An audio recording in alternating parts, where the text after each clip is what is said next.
Assalamualaikum warahmatullahi wabarakatuh. Kami dari kelompok 4 mata kuliah metode numerik akan menjelaskan materi mengenai perambatan galat, kondisi buruk, dan bilangan kondisi. Anggota kelompok kami terdiri dari yang pertama Nastiti Raiwinata, NIM 12204193037, yang kedua Lismil Afifah, NIM 12204193049, yang ketiga Asfinda Khairul Rosyida, NIM 12204193162, dan yang keempat Imelda Destania Pradani, NIM 12204193165. Pembahasan yang pertama mengenai perambatan galat. Galat yang dikandung dalam bilangan titik kambang merambat pada hasil komputasi. Misalkan terdapat dua bilangan A dan B sebagai nilai sejati dan nilai hampirannya masing-masing A topi dan B topi yang mengandung galat masing-masing epsilon A dan epsilon B. Dari sini kita dapat menulisnya nilai sejati sama dengan nilai hampiran ditambah galat, atau A sama dengan A topi ditambah epsilon A, begitu juga B sama dengan B topi ditambah epsilon B. Selanjutnya akan diperlihatkan bagaimana galat merambat pada hasil penjumlahan dan hasil perkalian. Yang pertama yaitu galat yang merambat pada hasil penjumlahan. Misalnya kita jumlahkan A ditambah B sesuai dengan penjelasan sebelumnya, yaitu A sama dengan A topi ditambah epsilon A dan B sama dengan B topi ditambah epsilon B, maka A ditambah B sama dengan A topi ditambah epsilon A ditambah B topi ditambah epsilon B. Kita peroleh hasilnya A ditambah B sama dengan dalam kurung A topi ditambah B topi ditambah dalam kurung epsilon A ditambah epsilon B. Sehingga dapat kita simpulkan bahwa galat hasil penjumlahan sama dengan jumlah galat masing-masing operan. Maksudnya masing-masing operan di sini adalah A topi ditambah B topi dan epsilon A ditambah epsilon B. Jadi, galat yang merambat pada hasil penjumlahan sama dengan penjumlahan galat pada masing-masing operan. Sedangkan yang kedua yaitu galat yang merambat pada hasil perkalian. Misalnya kita kalikan A dikali B sesuai dengan penjelasan sebelumnya, yaitu A sama dengan A topi ditambah epsilon A dan B sama dengan B topi ditambah epsilon B, maka A dikali B sama dengan A topi ditambah epsilon A dikali B topi ditambah epsilon B. Kita peroleh hasilnya yaitu A topi dikali B topi ditambah A topi dikali epsilon B ditambah B topi dikali epsilon A ditambah epsilon A dikali epsilon B, yang apabila disusun menjadi AB dikurangi A topi B topi atau nilai sejati dikurangi nilai hampirannya, maka akan kita peroleh hasilnya yaitu A topi dikali epsilon B ditambah B topi dikali epsilon A ditambah epsilon A dikali epsilon B. Dengan mengandaikan bahwa A tidak sama dengan 0 dan B tidak sama dengan 0, maka galat relatifnya adalah AB dikurangi A topi B topi, kita bagi dengan AB. Pada penjelasan sebelumnya kita dapatkan hasil dari AB dikurangi A topi B topi adalah A topi epsilon B ditambah B topi epsilon A ditambah epsilon A epsilon B. Ini juga kita bagi dengan AB. Dari hasil di sini dapat kita tuliskan A topi epsilon B per AB ditambah B topi epsilon A per AB ditambah epsilon A epsilon B per AB.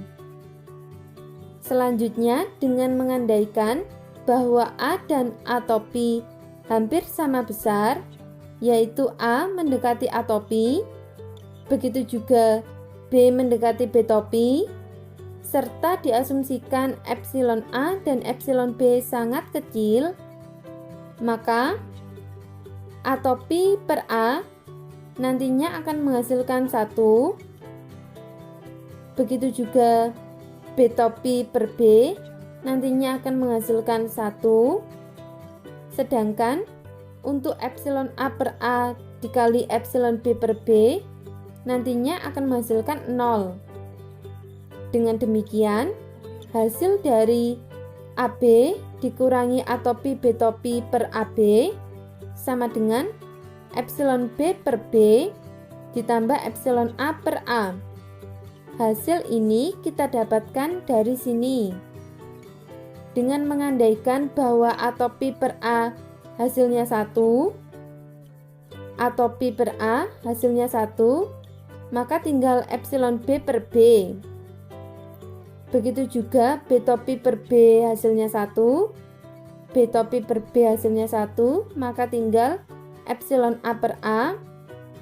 Sedangkan untuk epsilon A per A dikali epsilon B per B hasilnya 0, maka di sini kita menuliskannya 0.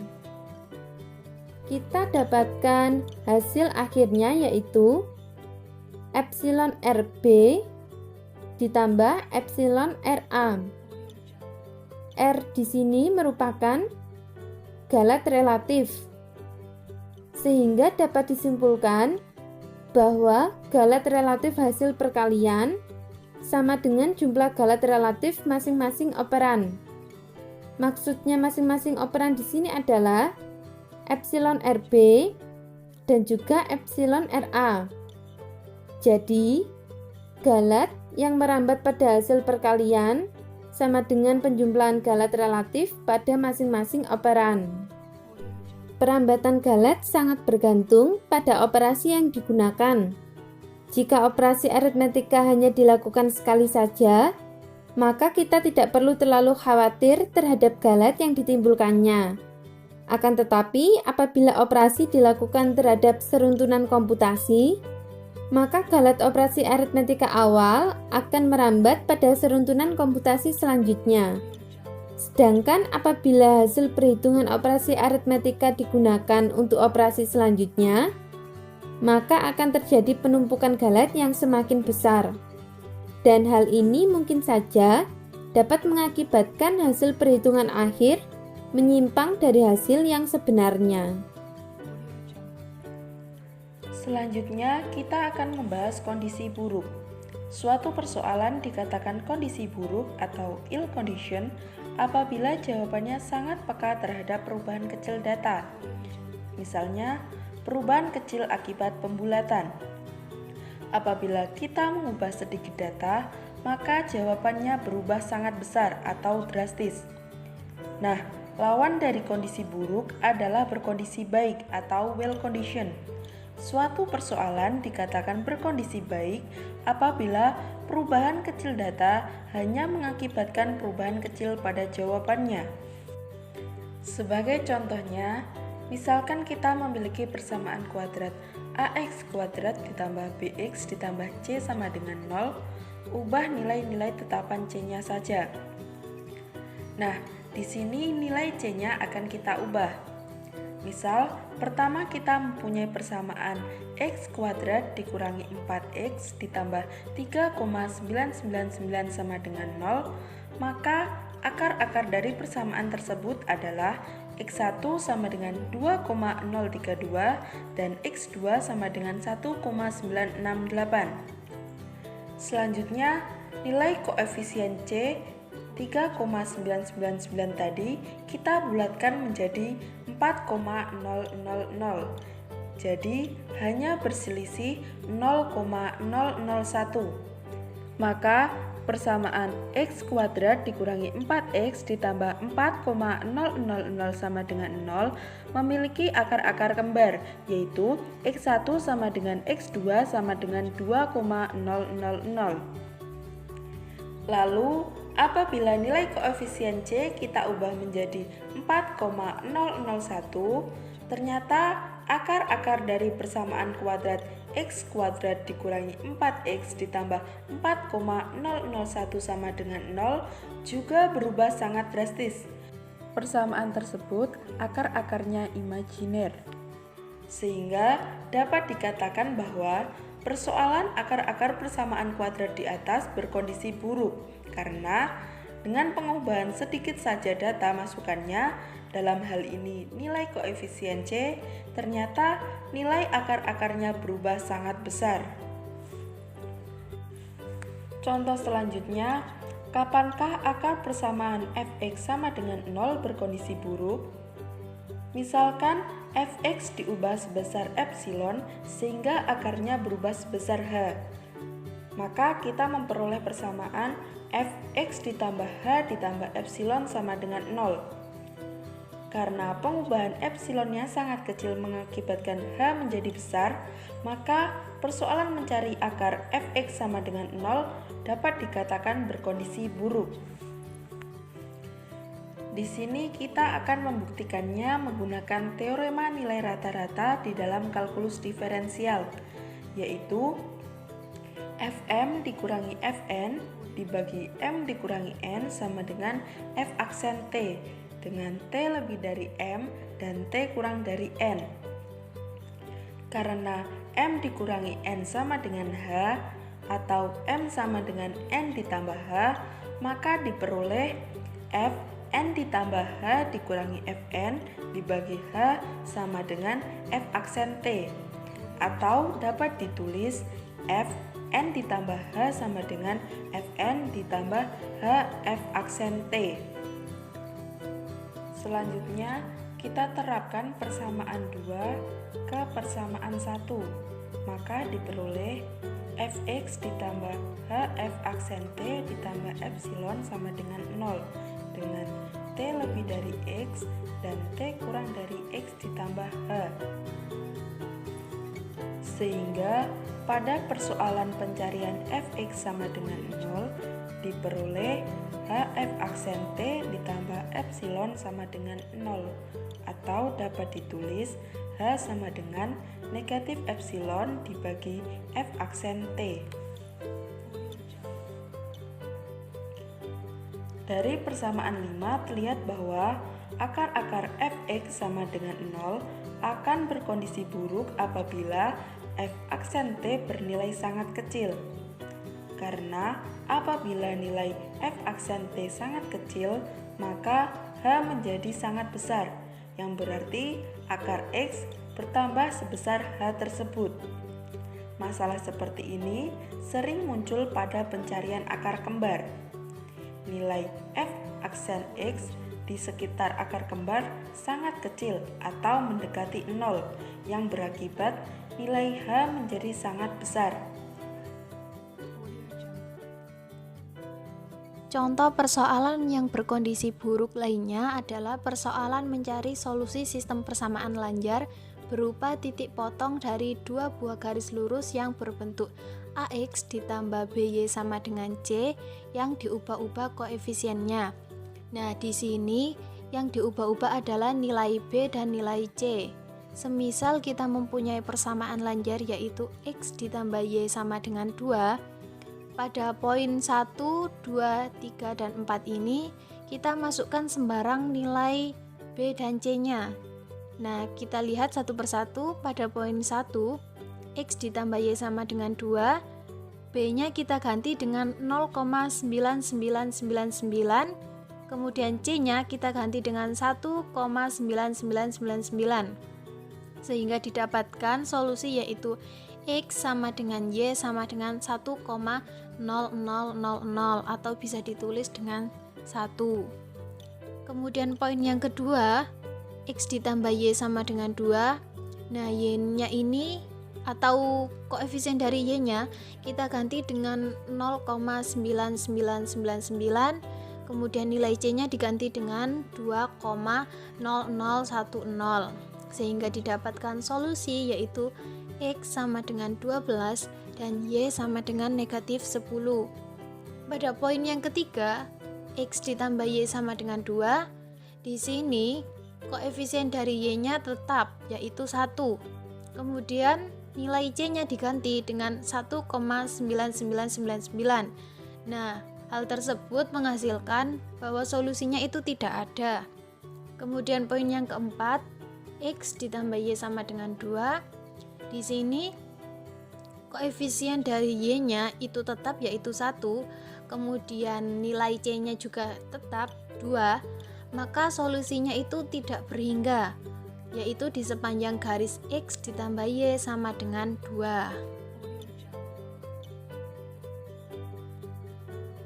Kondisi buruk yang terjadi pada perhitungan titik potong dua buah garis lurus dapat dianalisis sebagai berikut. Sistem persamaan lanjar di atas dapat ditulis sebagai X ditambah Y sama dengan 2, X ditambah 1 ditambah epsilon dikali Y sama dengan 2 ditambah delta. Yang dalam hal ini, epsilon dan delta dalam orde 10 pangkat negatif 4. Nah, solusi dari sistem persamaan lanjar tersebut adalah X ditambah Y sama dengan 2, X ditambah 1 ditambah epsilon dikali Y sama dengan 2 ditambah delta. Kita kurangi yaitu menghasilkan negatif epsilon Y sama dengan negatif delta. Setelah itu kedua ruas kita bagi dengan negatif epsilon, yaitu menghasilkan Y sama dengan delta per epsilon dan X sama dengan 2 dikurangi delta per epsilon, di mana epsilon ini tidak boleh sama dengan 0. Nilai epsilon dan delta sangat penting. Perubahan kecil epsilon mempunyai pengaruh yang besar pada solusi, yang berarti persoalan mencari solusi sistem persamaan lanjar berkondisi buruk. Bilangan kondisi. Kondisi komputasi numerik dapat diukur dengan bilangan kondisi. Bilangan kondisi merupakan ukuran tingkat sejauh mana ketidakpastian dalam X diperbesar oleh Fx. Bilangan kondisi dapat dihitung dengan bantuan deret Taylor. Fungsi Fx diuraikan di sekitar X topi sampai suku orde pertama, yaitu Fx sama dengan F kali X topi ditambah F aksen dikali X topi dikali lagi X min X topi. Itu untuk yang ke satu. Untuk yang kedua, galat relatif hampiran dari Fx adalah galat relatif Fx sama dengan Fx min Fx topi per Fx topi, sehingga menghasilkan F aksen dikali X dikurangi F dikali X min X topi per Fx topi. Dan yang ketiga, galat relatif hampiran dari X adalah galat relatif X sama dengan X min X topi per X topi. Untuk bilangan kondisi didefinisikan sebagai nisbah atau rasio antara 2 dan 3, sehingga menghasilkan bilangan kondisi yaitu galat relatif Fx per galat relatif X sama dengan X topi F aksen dikali X topi per Fx topi. Arti dari bilangan kondisi adalah yang pertama, bilangan kondisi sama dengan 1 berarti galat relatif hampiran fungsi sama dengan galat relatif X. Yang kedua, bilangan kondisi lebih besar dari 1 berarti galat relatif hampiran fungsi besar. Yang ketiga, bilangan kondisi lebih kecil dari 1 berarti galat relatif hampiran fungsi kecil atau berkondisi baik. Suatu komputasi dikatakan kondisi buruk jika bilangan kondisinya sangat besar. Sebaliknya, berkondisi baik bila bilangan kondisinya sangat kecil. Contoh, Nomor 1, misalkan fx sama dengan akar x. Tentukan bilangan kondisi perhitungan akar kuadrat x. Penyelesaiannya, kita hitung f aksen x terlebih dahulu. F aksen x sama dengan 1/2 akar x. Yang akan digunakan untuk menghitung bilangan kondisi yaitu dengan cara x dibagi 2 akar x topi per akar x topi, sehingga menghasilkan bilangan 1/2. Bilangan kondisi ini sangat kecil, yang berarti penarikan akar kuadrat x merupakan proses yang berkondisi baik. Sebagai contoh, akar 20.999 jika dibulatkan akan menghasilkan 4,5824665. Dan jika 20.999 diubah sedikit atau dibulatkan menjadi 21.000, maka akar 21.000 sama dengan 4,5825756. Ternyata perubahan kecil pada nilai x hanya berakibat perubahan sedikit pada fx. Untuk nomor 2 dan 3 kalian bisa mengamatinya sendiri dengan memegang kunci. Suatu komputasi dikatakan kondisi buruk jika bilangan kondisinya sangat besar. Sebaliknya, berkondisi baik bila bilangan kondisinya sangat kecil. Sekian dari kelompok kami. Bila ada salah kata, mohon maaf, dan kami mengucapkan terima kasih telah menonton video kami. Semoga video ini dapat bermanfaat untuk kita semua. Billahi taufiq wal hidayah, wassalamualaikum warahmatullahi wabarakatuh.